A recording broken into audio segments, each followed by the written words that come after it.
कहानी का आगाज होता है 841 एडी से, जब वैल्केरिया दौर का ज़माना था। यहाँ हम देखते हैं कि उर्सा और उसका बेटा एंडर्स एक जंगजू ग्रुप को लीड कर रहे होते हैं, जो किसी खजाने के लिए नहीं बल्कि इंतकाम के लिए मिशन पर निकला होता है। इसी दौरान उर्सा अपने बेटे को हिदायत करती है कि अगर आज रात उर्सा फॉल हो तो एंडर्स उसे एवेंज कर दे। आगे बढ़ते हैं तो सामने आसमान पर फायरवर्क्स फैलते नजर आते हैं। यहाँ से आगाज होता है चैप्टर द शील्ड। दुश्मन के साहिल पर पहुंचकर उर्सा का ग्रुप अचानक हमला करता है और उनके दुश्मनों को बर्बाद कर देता है। एक बचा हुआ दुश्मन पकड़ा जाता है। ये उर्सा को अच्छी तरह जानता है कि उर्सा नॉर्दर्न सीज की वैल्केरिया है। उर्सा अपने बाप का नाम आइनर बताती है और उस शख्स से जोरान का एड्रेस मालूम करती है। एंडर्स को इस आदमी को मर्सीफुल डेथ देने का हुक्म देती है, लेकिन एंडर्स उसे कत्ल नहीं कर पाता तो उर्सा खुद उसे मार डालती है। अब उर्सा अपने ग्रुप के साथ जोरान के किले की जानिब चल पड़ती है। सफ़र के दौरान ये ग्रुप एक जगह नाइट स्टे करता है। इस दौरान उर्सा अपने बेटे एंडर्स को अपने माजी के मुतालिक बताती है कि एंडर्स के नाना के साथ क्या हुआ था। एक फ्लैशबैक दिखाया जाता है जिससे पता चलता है कि जोरान के हुक्म पर उर्सा को अपने वालिद को कत्ल करना पड़ा था, क्योंकि अगर वो कत्ल ना करती तो जोरान उर्सा को मार डालता। इसीलिए आइनर ने अपनी बेटी को इसे अवेंज करने का हुक्म दिया, जो कि उर्सा के लिए नामुमकिन था, लेकिन उर्सा को ये काम ही करना पड़ा। तब से उर्सा के अंदर रिवेंज की आग भड़क रही है, जो सिर्फ जोरान के खून से ही बुझेगी। अगली सुबह उर्सा अपने रेंजर्स के साथ जोरान के किले में पहुंच जाती है। दरवाजे पर खुद सामने आती है और देखते ही देखते तमाम गार्ड्स को ये लोग मार गिराते हैं। आगे बढ़कर जब उर्सा जोरान का सामना करती है, जोरान और उर्सा में बहस होती है, क्योंकि जोरान उर्सा और उसके बाप को कोवर्ड कहता है और उर्सा को उसके बाप की मौत का जिम्मेदार ठहराता है।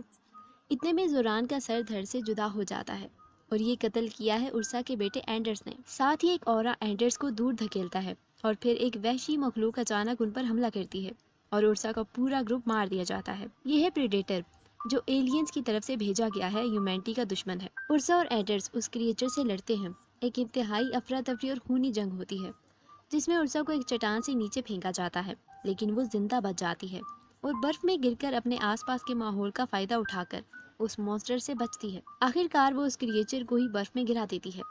यहाँ बर्फ के नीचे उर्सा और क्रिएचर में जबरदस्त लड़ाई होती है। आखिरकार उर्सा खुद बाहर निकल आती है, लेकिन इस सब के दौरान एंडर्स बहुत ज्यादा इंजर्ड हो चुका था। उर्सा इस सब में अपना बेटा एंडर्स खो बैठती है। यही याद करते हुए उर्सा होश में आती है और अपनी बाहों की तरफ देखती है, जैसे वो अब भी अपने बेटे को महसूस कर रही हो। उर्सा प्रिजन में कैद है और इसके पास एक और आदमी भी मौजूद है। इसके साथ ही सीन शिफ्ट होता है जापान 309 एडी में, जहां हम केंजी को देखते हैं, एक लड़का जो अपने भाई कयूशी के साथ मार्शल आर्ट्स की ट्रेनिंग कर रहा होता है। फिर यहाँ इनका बाप आ जाता है, तो उसके बाद ये तीनों हमें कैसल में नजर आते हैं। यहाँ किंग के हुक्म के मुताबिक दोनों भाइयों के दरमियान मुकाबला होता है। ये फाइट फैसला करेगी कि अगला किंग कौन बनेगा। जो प्रिंस दूसरे को डिफीट कर देगा, हुकूमत उसी की होगी। इस वायलेंट बैटल में केंजी की गाल पर कयूशी जर्ब लगा देता है, तो केंजी घर से भाग जाता है। यहाँ से आगाज होता है चैप्टर द स्पॉट का। 20 साल बाद हम देखते हैं कि केंजी और कयूशी का बाप मर जाता है। केंजी घर से दूर एक किसान बनकर जिंदगी गुजार रहा होता है, लेकिन बाप के इंतकाल के बाद वो वापस लौट आता है। केंजी के वापस आने पर एक नया प्रेडेटर जापान में आता है, जिसके बाद लड़ाइयों का एक सिलसिला जारी हो जाता है। केंजी की स्ट्रेंथ और कम्बाट स्किल्स उस वक्त नुमाया होती हैं जब वो इस क्योस को संभालता है। आखिरकार वो अपने घर में दाखिल हो जाता है और अपना निकाब उतार कर अपने चेहरे पर मौजूद स्कार दिखाता है, जो उसे उसके भाई ने दिया था। अब उसका मुकाबला अपने भाई कयूशी से होता है। दोनों में ज़बरदस्त फाइट होती है, जिसके एंड पर केंजी बदला पूरा करता है अपने भाई के चेहरे पर जर्ब लगाकर। लेकिन साथ ही ग्रिल की लकड़ी टूट जाती है और कयूशी नीचे वादियों में गिर जाता है। हालांकि केंजी की इंटेंशन अपने भाई को कत्ल करने की बिल्कुल नहीं थी, ये सिर्फ हादसा होता है। फिर केंजी अपने बाप की तस्वीर की तरफ मुतवज्जा होता है तो उसमें से प्रीडेटर निकलकर एंट्री करता है। ये मॉन्स्टर क्रिएचर कैसल में मौजूद तमाम गार्ड्स को मार डालता है और यहाँ हम देखते हैं कि इसके पास एबिलिटी है इनविजिबल होने की, जिससे वो इजीली अपने टारगेट्स तक पहुँच जाता है।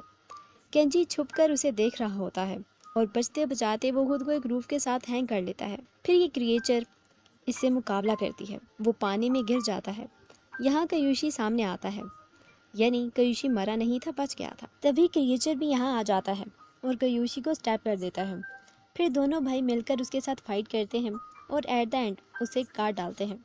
फिर दोनों भाई इकट्ठे इसी जगह बैठ जाते हैं, लेकिन यहाँ कयूशी मर जाता है। अब हम केंजी को देखते हैं, जो इसी हालत में कैदी बनकर बैठा हुआ है, जिसके पीछे उर्सा मौजूद है और हम देखते हैं कि यहाँ कोई और भी मौजूद है। तो चले जानते हैं अब इस शख्स के बारे में कि ये कौन है। अब सीन शिफ्ट होता है वर्ल्ड वार 2 1941 फ्लोरिडा में, जहाँ हम जॉन टॉरस से मिलते हैं, जो अपने बाप के साथ ड्राइव कर रहा है और ये एक पायलट बनने का ख्वाब देखता है। यहाँ से आगाज होता है न्यू चैप्टर द बुलेट का। अब हम जॉन टॉर्स को प्लेन्स इंजन रिकवर करते देखते हैं। तो थोड़ी देर बाद यहाँ सब लोग पैनिक होना शुरू हो जाते हैं, क्योंकि किसी दुश्मन ने हमला कर दिया है जो सबको मार रहा है। तो सब पायलट्स अपने अपने प्लेन लेकर परवास कर जाते हैं, जबकि जॉन बेसमेंट में जाकर इक्विपमेंट चेक करने लगता है। साथ ही उसे ख्याल आता है फ्लाइट का, तो वो रिपेयरेबल प्लेन में बैठ जाता है, जो मुश्किल से स्टार्ट होकर पानी से गोते खाता हुआ आखिर प्रवास कर जाता है। तो ऐसे जॉन टॉर्स का पायलट बनने का ख्वाब भी पूरा हो जाता है इस डॉग फाइट का हिस्सा बनकर। यहाँ हम देखते हैं कि एक प्रेडेटर शिप प्लेन्स पर बुलेट्स फायर कर रही है, जिसमें एक मॉन्स्टर क्रिएचर मौजूद है। इसी मॉन्स्टर के खिलाफ जॉन की मैकेनिकल स्किल्स और बहादुरी दिखाई जाती है। जब उसके प्लेन के एक हिस्से को आग लग जाती है, तो वो अपनी महारत से उस हिस्से को अलग कर देता है। यहाँ एक पायलट खुद को प्रेडेटर का निशाना बनाता है और जॉन को बचा लेता है, ताकि वो इस क्रिएचर का मुकाबला कर सके। अब जॉन और प्रेडेटर में एक ज़बरदस्त फाइट होती है, जिसमें आखिरकार जॉन इस प्रेडेटर को मार गिराता है। इसके बाद हम जॉन को एक गैराज में काम करते देखते हैं कि अचानक गैराज की चीज़ें थर थर काँपने लगती हैं। जॉन बाहर निकल कर देखता है तो एक एलियन शिप उसे टारगेट करती है। साथ ही जॉन को होश आ जाता है और वो एक जगह कैद है जहाँ वो काफ़ी अरसे से सोया हुआ था। सिर्फ जॉन नहीं, बल्कि उर्सा और केंजी भी सोए हुए थे, यानी इस प्रिजन में उनको बेहोश करके रखा गया था, या काफ़ी लंबे अरसे तक की नींद में रखा गया था। अब जॉन उर्सा और केंजी से मुतारिफ होने की कोशिश करता है, मगर उर्सा उसके हाथ पर थूक देती है और केंजी उसे फूल कह देता है। थोड़ी देर बाद इन्हें प्रीडेटर्स ने गिरफ्तार करके ब्रूटल कंपार्ट में उतारा होता है। बाहर आकर जॉन को पता चल जाता है कि ये लोग अर्थ पर नहीं, बल्कि किसी एलियन प्लेनेट पर मौजूद हैं। फिर यहाँ एक शिप लैंड करती है, जिसमें से एक मॉन्स्टर क्रिएचर बाहर निकलता है, जो यहाँ का किंग है, यानी प्रीडेटर्स का किंग। उसने इन तीनों की नेक में बॉम्ब फिट किया हुआ है और फाइट ऑफ डेथ की दावत देता है, जिसे कोई एक इंसान ही सर्वाइव कर सकेगा।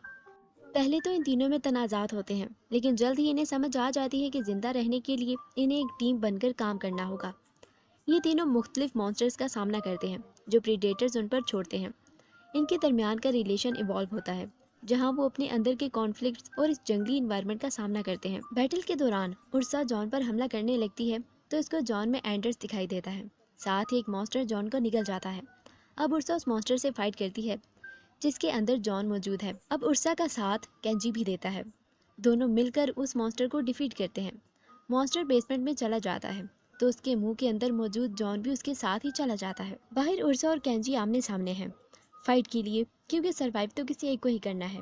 यहाँ उर्सा चाहती है कि केंजी उसे मार डाले, क्योंकि अब वो अपने बेटे के पास जाना चाहती है, लेकिन यहाँ केंजी उसे मारने के बजाय सरेंडर कर देता है। इतने में जॉन एक शिप एयरक्राफ्ट लेकर आ जाता है और अपने साथ एक एलियन की बाजू भी ले आया है, जिससे ये उर्सा और केंजी के गले में बंधा कॉलर बॉम्ब डिसेबल करता है और फिर उर्सा और केंजी को अपने साथ बिठा लेता है। अभी ये सब एलियन प्रीडेटर किंग की जाने बढ़ते हैं, तो वो इन पर अटैक कर देता है, जिससे उर्सा और केंजी एयरक्राफ्ट से गिर जाते हैं और जॉन एयरक्राफ्ट समेत दूर जाता है और उससे बाहर गिर जाता है।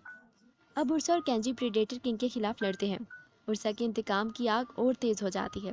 वो प्रीडेटर किंग को ललकारती है। केंजी और उर्सा किंग का बेहतरीन मुकाबला करते हैं। इस फाइट के दौरान प्रीडेटर किंग काफ़ी जख्मी हो जाता है। दूसरी जानिब जॉन प्रीडेटर किंग की एयरक्राफ्ट में सवार हो चुका है, जबकि प्रीडेटर किंग उर्सा और केंजी को ज़मीन पर दबोचने लगता है और जैसे ही अपना हैंड वेपन केंजी की आंख में स्टैब करने लगता है, तो तभी जॉन इस प्रीडेटर किंग की एयरक्राफ्ट को स्टार्ट कर देता है, जिससे किंग की अटेंशन डाइवर्ट हो जाती है। फिर जॉन एयरक्राफ्ट से बुलेट्स फायर करता है, तो प्रीडेटर किंग पहाड़ी से नीचे जा गिरता है, मगर खुद को थाम लेता है। उर्सा और केंजी एक दूसरे को सहारा देकर फौरन जॉन के बुलाने पर भागने की कोशिश करते हैं, मगर फिर किंग इन पर कटर वेपन हमला कर देता है। जैसे ही वो वेपन थ्रो करता है, तो केंजी उर्सा को खुद से अलग करता है और कटर से केंजी की बाजू कट कर अलग हो जाती है। लेकिन ये लोग हिम्मत करके एयरक्राफ्ट में सवार हो जाते हैं, जिससे जॉन फ्लाई कर लेता है। साथ ही प्रेडेटर्स इस एयरक्राफ्ट पर हमला कर देते हैं और इसको स्टक कर लेते हैं। उर्सा, केंजी और जॉन बामुश्किल खुद को बचाते हैं, मगर यहाँ अब उर्सा एक बड़ा फैसला लेती है। वो पुरजोश अपने इन दोस्तों की हिफाजत के लिए खुद को प्रेडेटर्स के हवाले कर देती है। उसकी असली जंगजू रूह सामने आती है। वो नीचे आकर एयरक्राफ्ट को स्टिक करने वाली चेन को तोड़ देती है, जिससे जॉन और केंजी एयरक्राफ्ट में फ्लाई कर जाते हैं। प्रेडेटर किंग जॉन और केंजी की तरफ इशारा करके अपने प्रेडेटर्स को हुक्म देता है हंटिंग का। कुछ समय बाद हम देखते हैं कि उर्सा को दोबारा पकड़कर कैद कर दिया गया है। यहाँ एक और लड़की भी कैद में नजर आती है, लेकिन ये कौन है और क्या जॉन और केंजी प्रेडेटर किंग के हमले से बच सकेंगे, ये सब पता चलेगा इस मूवी के नेक्स्ट पार्ट में। तो डियर व्यूअर्स, आपको भी हमारे साथ इस मूवी के नेक्स्ट पार्ट का इंतजार करना होगा। Thanks for watching.